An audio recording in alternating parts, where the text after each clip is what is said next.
Pertanyaan semua investor retail di Indonesia, sebenarnya bandar saham itu ada nggak sih? Dan kalau ada pun, siapa sih sebenarnya bandar-bandar saham ini? Di sini gue akan bahas tentang sisi gelap dari dunia saham yang kalian nggak akan ketemu di tempat lain. Karena ini semua yang gue akan ceritakan di video kali ini itu based on experience gue sendiri.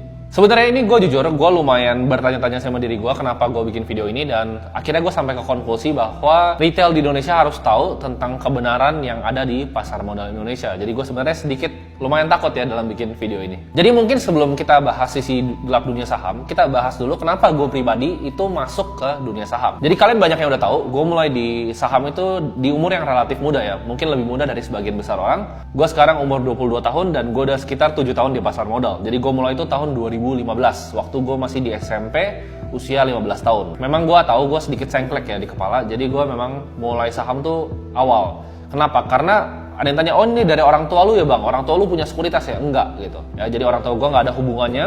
Bahkan gue waktu itu sempat dimarahin karena waktu itu gue sempat bolos sekolah untuk trading. Jadi orang tua gue bilang, ini lu ngapain sih di depan layar, ini kan cuma angka-angka judi, buat apa sih sebenarnya lu ngelakuin hal-hal ini? Gue waktu itu awalnya baca buku, jadi gue baca buku tentang orang-orang sukses. Di situ ada Bill Gates ya kan, ada Enzo Ferrari, ada juga Warren Buffett. Dan Warren Buffett ini yang paling mengambil ibaratnya attention gue atau perhatian gue. Kenapa? Karena dia bisa dengan investasi di saham jadi super kaya. Jadi gue coba dong, oke, gue cari-cari tuh dari Google, gue cari apa sih itu saham. Jadi oh saham tuh kepemilikan perusahaan. Gue belajarin semuanya, semua hal tuh gue pelajarin dari technical analysis ya, fundamental analysis, apapun tentang saham gue kulik. Kalau kalian tanya mungkin buku tentang saham yang gue udah baca, lu mau sebut misalnya Peter Lynch, Warren Buffett, buku tentang Warren Buffett sendiri aja ada 50 biji kali gue baca. Dari The Warren Buffett Way, Snowball, semua itu gue udah pernah baca. Sampai akhirnya gue ketemu salah satu buku yang waktu itu orang bilang agak sulit dibaca, yaitu The Intelligent Investor. Nah, di situ gue belajar tuh, oh ternyata Mr. Market tuh gue kerjanya seperti ini. Oh ternyata saham itu bisa dievaluasi ya, ternyata ada harga intrinsiknya. Jadi selama gue dari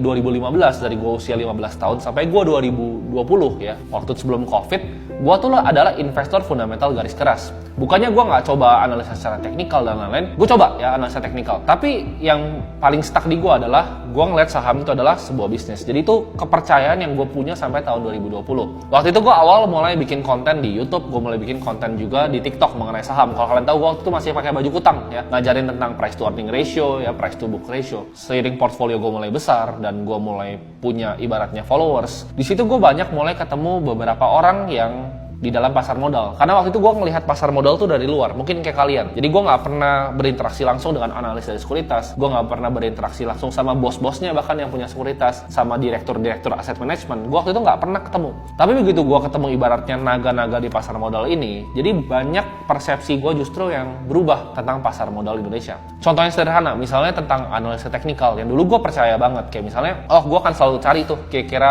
support resistance di mana, gue bisa buy on breakout di mana. Tapi gue lihatnya sekarang, teknikal tuh malah digunakan oleh yang disebut bandar ini untuk mengelabui retail. Maksudnya apa? Mereka jadi tahu retail tuh gambar garis di mana dan mereka kerjanya di mana. Justru mereka pakai tapi untuk ngelihat retail tuh pasangnya di mana dan cara mikir retail tuh seperti apa. Itu contoh hal-hal yang gue pelajarin. Nah, gue percaya waktu itu bahwa on a long period of time ya, saham itu akan selalu balik ke intrinsic value-nya. Sebenarnya gue masih percaya sampai sekarang.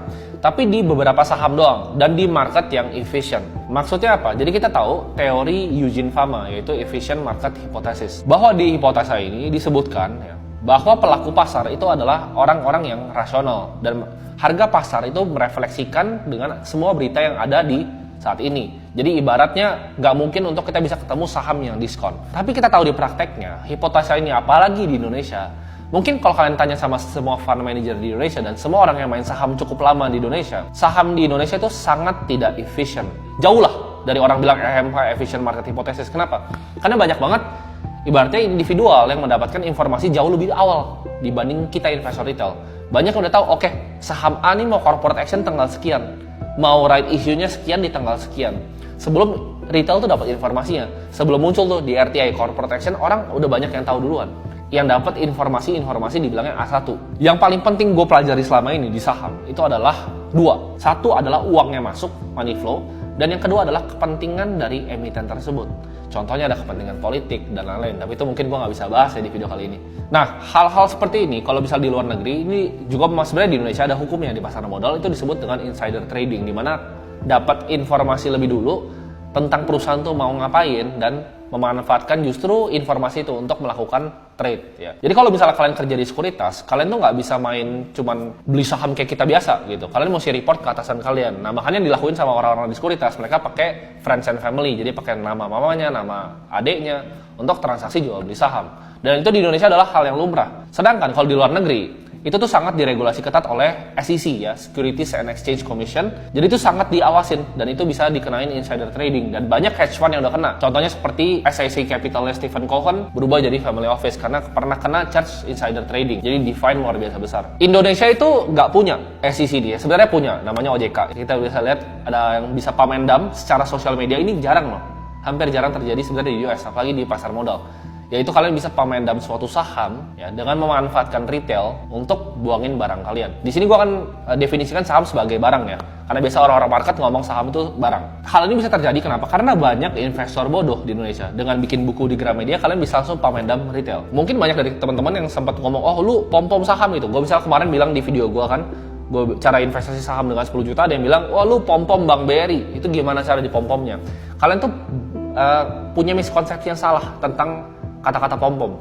Jadi pom-pom itu sebenarnya bukan naikin harga saham. Ini yang kalian selalu salah. Kalian selalu kira pom-pom itu artinya gue suruh lu beli harganya naik, sahamnya udah gue cuan. Enggak. Untuk naikin harga saham, let's say kita cari yang biasa di pom-pom lah ya. Kalau BRI kan susah pom-pomnya, market cap-nya ratusan triliun. Biasanya di pom-pom tuh 200-300 miliar. Kalau tanya gue pribadi, untuk naikin saham 200-300 miliar, itu gue pakai duit gue sendiri udah cukup. Gue nggak perlu kalian untuk beli sahamnya, gue beli sendiri sahamnya naik. Tapi pertanyaannya apa? Kalau gue punya barang, ya kan? Gue punya barang nih, sahamnya naik. Ibaratnya gue udah izin ya sama emitennya. Gue beli nih, sahamnya naik ya kan? Kadang kan biasa sahamnya 200-300 miliar market cap-nya, itu nggak liquid sahamnya. Ya bid offer-nya tipis. Gue beli nih, sahamnya naik. Problemnya apa? Gue nggak bisa jualan barangnya, gitu. Karena tipis bid offer-nya.